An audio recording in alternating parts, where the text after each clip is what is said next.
Hey everybody, welcome back to Christopher Farms. It is March 4th and in the high tunnel, as you can probably see, and getting some seeds started, but that's not exactly what I wanted to talk about today. We had a major power outage over here in the area last night.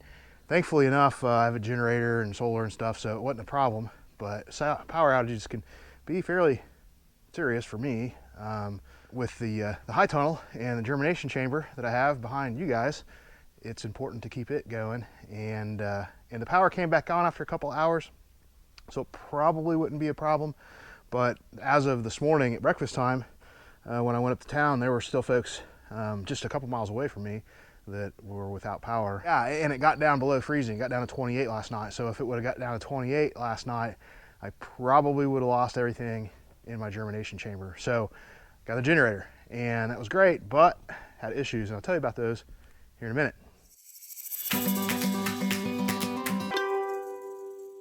We had the power outage last night, and it rained a lot yesterday. It rained like 2.5 inches during the day, and then about the time it stopped raining, the wind really kicked up, and there were power outages all over the place. But the one that happened here, I had to get the generator out so I could continue watching YouTube videos and doing whatever, and run the Franken boiler and run the fan and the heat exchanger so the germination chamber could stay up to temperature.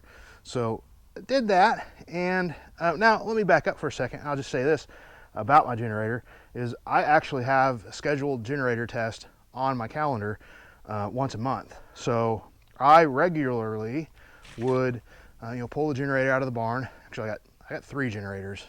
One of them needs a new carburetor, but the other 2 I'd pull out of the barn, whatever, and I'd get running, and I'd let them run. Well, 5 or 10 minutes, enough to get up to temperature and whatnot, run some fuel through the carburetor, that type of thing, and then I'd shut it off. Well, apparently you should do more tests in your test, because I found out last night why. Was running the generator, and I hadn't run that generator in that long, ever maybe. And it's an older generator. I picked it up at an auction, and it works pretty good. Well, after a while, I noticed that my TV shut off, and then it'd come back on, and I wasn't sure. I thought, well, maybe there's a power surge, like you kick the microwave on, or a heater comes on, or something like that. It draws the power a little bit more for a minute, but really there was nothing there that was going to do that. And I could hear the generator out near the barn, and so I just started listening to it, and I heard it was like surging a little bit, That's exactly how a generator sounds, by the way.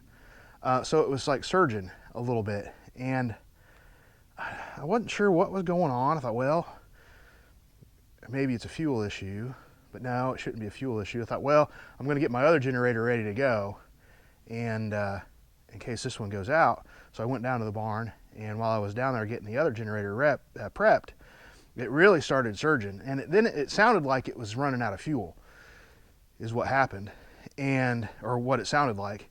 And I thought, well, it couldn't be out of fuel, because it had a full tank of fuel. I always keep it topped off, and I thought, well, okay, I'll just look to see if it's out of fuel. And of course, violating every safety manual and every safety instruction, whatever, I took the gas cap off while the generator was running. It's okay, I'm a trained professional. And there was plenty of gas in there, and there's no way it was running out of fuel. But then I noticed, when I took the gas cap off, it stopped surging. And I looked for a second and put the gas cap back on lightly and sat there and thought about it for a minute. And then it occurred to me what was going on. It's a vented gas cap. So what that means is, as the engine takes fuel out of the fuel tank, it allows air into the fuel tank to make up for the fuel, the gasoline that's no longer in there.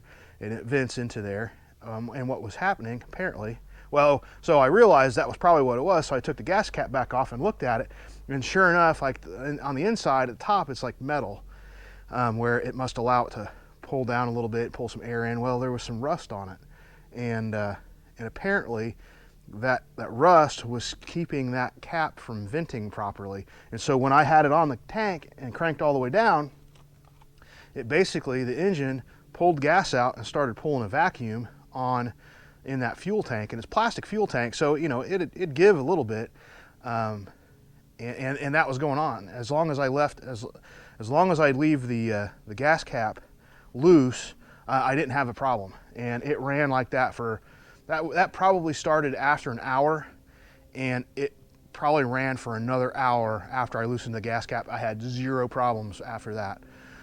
So I need to work on that gas cap, one thing. But the real lesson learned, and what I'm telling this story for to you, is if you're gonna do a generator test, you really need to let it run for probably a couple hours, because I'd run that generator once a month for, I don't know, maybe the last 6 months, say, and never had a problem, because I only ran it for 10, maybe 15 minutes, and that was never enough time to let the gas tank, you know, develop that vacuum and stop pushing, allowing gas into the carburetor. So, lesson learned during a power outage is when you're doing your generator tests, let them run for an hour, let them run for, you know, maybe 2 hours, just to make sure that everything's going. And I suppose you could probably visually observe the gas tank, like sucking in, I don't know, technical term, sucking in, if you were watching it. But, and the other thing is, when I try and do my generator tests, I'm doing something with electricity, running power tools or something like that. So I'm not just, you know, wasting the gasoline. I'm using some power tools, and I'm actually using the electricity it's generating at the time. So that's something else you might consider too, is if you're doing a project, I'll pull the old generator out and run it during your project, and you're using your tools and stuff, and you can make sure it's in tip-top shape. So that's my generator tip during the power outage. So everything worked, the electricity came back on, the germination chamber stayed at temperature, that was great. So that's about it. You know, if you're running your generator and you're running your generator tests, make sure you put it through the whole thing, you know, at least an hour, if not more. Talk to y'all later.